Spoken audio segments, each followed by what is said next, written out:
आणि भाजीपाला घेऊन येशील. हो आई. का बनवलीस ना मग? का बनवेल तर भेटण्याची चटणी बनवली.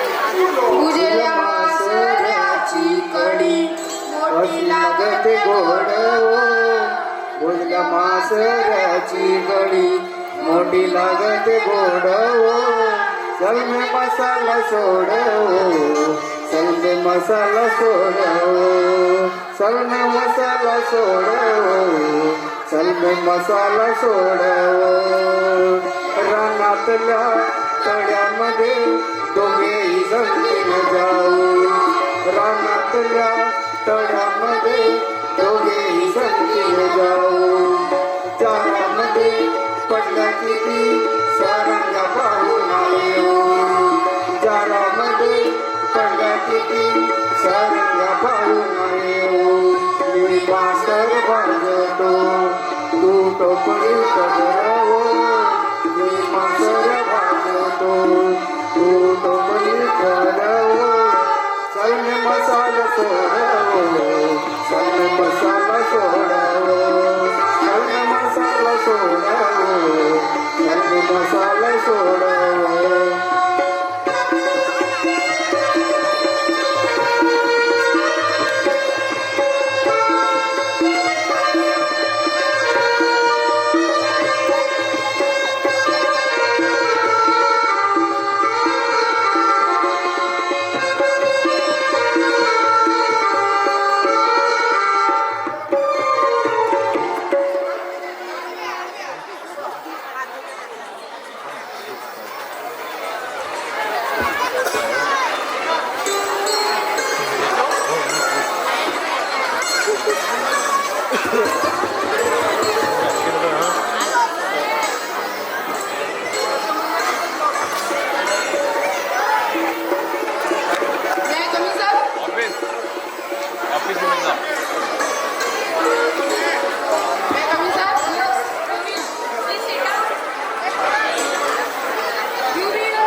माझं एज्युकेशन सिव्हिल इंजिनिअरिंग मध्ये झालेलं आहे.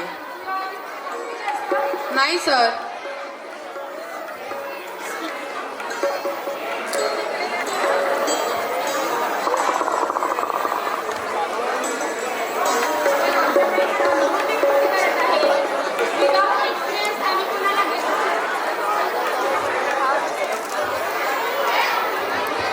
पण आमच्याकडे तर अनुभवी व्यक्तीची गरज आहे. विदाउट एक्सपिरियन्स आम्ही कुणाला घेतच नाही. पण मॅम तुमच्यासारखे व्यक्ती आमच्यासारख्या नवीन तरुणांना संधी देणार नाही तर आम्हाला अनुभव कसा येणार? अच्छा, वकाला तर चांगली करत आहे. तुम्हाला तर वकील बनायला पाहिजे होतं. पण मॅम माझं एज्युकेशन तर सिव्हिल इंजिनिअरिंग मध्ये झालेलं आहे. मी कसा वकील बनणार? सॉरी, तुम्ही इथून जाऊ शकता. Go from here.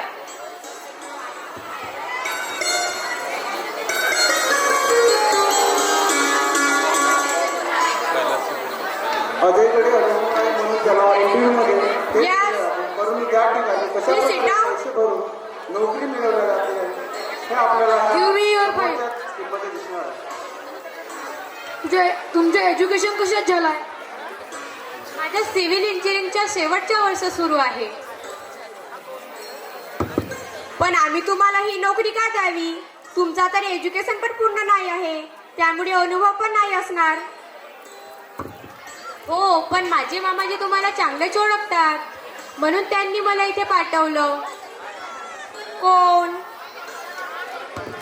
SK Patil. अच्छा, ते. पण तुमचं एज्युकेशन पूर्ण नाही आहे, त्यामुळे तुम्हाला ही जॉब देऊ शकत नाही. पण मॅडम माझे ऐकून तर घ्या. काय? मी तुमच्यासाठी एक ऑफर आणलाय, थोडं टेबला घालून घ्या.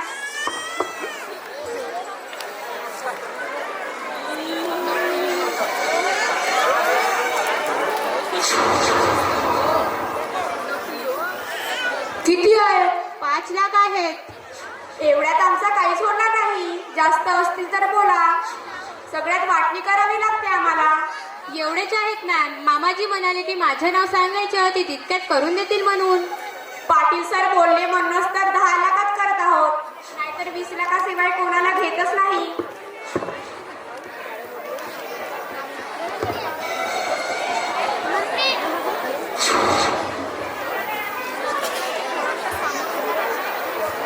तुम्ही उद्यापासून कामावर येऊ शकता. थँक्यू.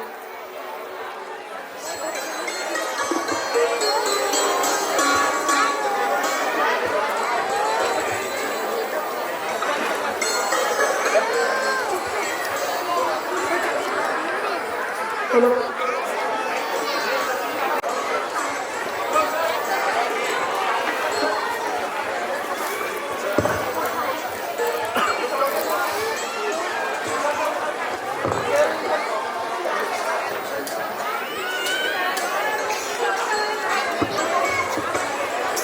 किती गर्दी आहे ग इथे. खूप वेळ झाला तरी कोणीच समोर जात नाही आहेत. हो ना ग, लिपिकच्या जागा फक्त 2च आणि आलेले कॅन्डिडेट मात्र 11-1200 आहेत. हो ग, सगळ्या नोकरी क्षेत्रात असंच चाललेलं आहे. पदे कमी असतात आणि अर्ज करणारे मात्र लाखो असतात. हो, बघू आता काय होतं तर. माझा तर डबल MA झालाय, तरी पण मला कुठेही नोकरी मिळत नाही आहे. सगळीकडे अनुभव मागत आहेत. पण चल, तुला चल, जर तुझा नंबर. काही करण्याची संधीच मिळाली नाही तर अनुभव कुठून येणार. यासाठी तर प्रेसर लोकांना सुद्धा काम द्यायला पाहिजे. तेच तर, म्हणून मी ते चपरासी पदासाठी अर्ज करायला. हॅलो. हॅलो.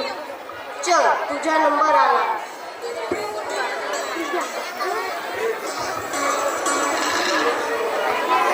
शिकून सुद्धा नोकरी मिळत नाही म्हणून तरुण वेगळा मार्ग निवडतात. यात ते व्यसनाच्या आहारी सुद्धा जातात. तर बघूया यात काय होतं. गणेश, अरे ओ गणेश, चल आज बसायचं. आता काही कामच नाही. हो चल. बालू आणि गोपाल पण खालीच आहेत. खूप दिवस झाले ते पण काही कामावर जात नाही.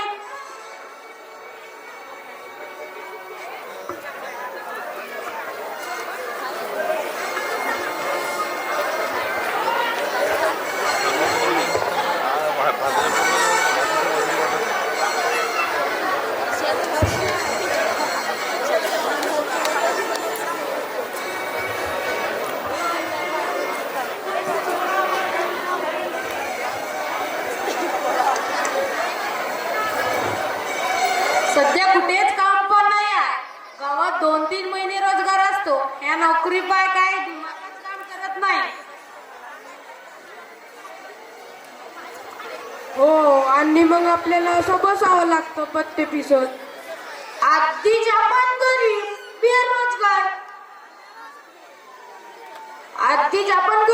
बेरोजगार आणि यांना पैसे पाहिजे. शिकून काही अर्थ नाही. पेपर देणारे रिझल्टची वाट पाहतात आणि पेपर न देणारे लागतात.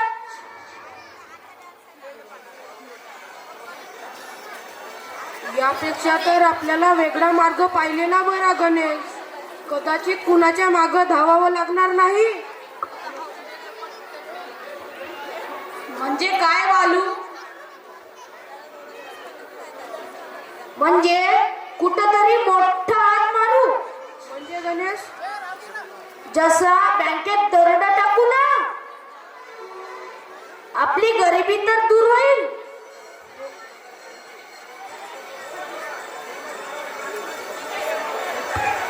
ठीक आहे. उद्या पण पैसे जमवावे लागतील बरं का. उद्या पण असंच बसावं लागल. पैसे जमवा. हा, चला ठीक आहे. ठीक आहे, चला.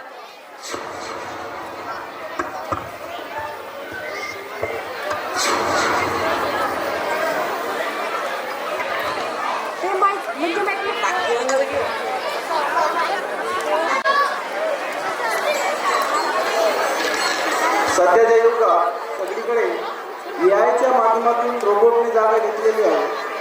मग ते वैद्यकीय क्षेत्र असो किंवा औद्योगिक क्षेत्र असो किंवा कुठेतरी खाजगी असो, रोबोटचा वापर करून आपण सर्व हे कामे करू शकतो. परंतु यामुळे बेरोजगारी वाढत जाते. म्हणून नोकरी क्षेत्रात अशा तरुणाची निवड करावी जे त्यासाठी पात्र आहेत, त्यांना हे काम करण्याची संधी द्यावी.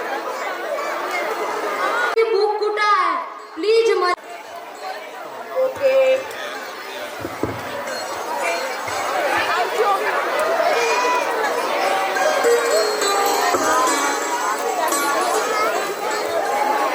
थँक्यू. रोबो माझ्यासाठी चहा बनव. ओके.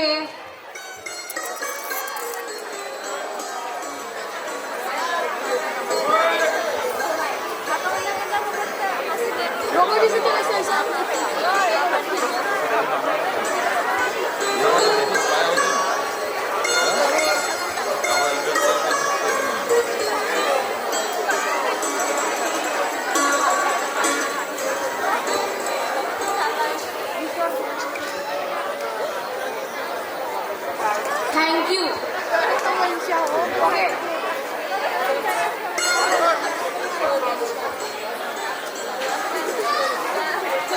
रोबो खूप होवायत आहे. दरवाजा बंद कर. ओके.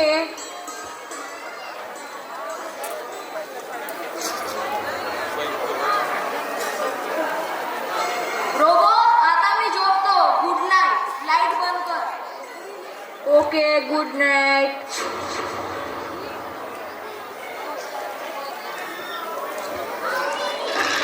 तर अशाच पद्धतीने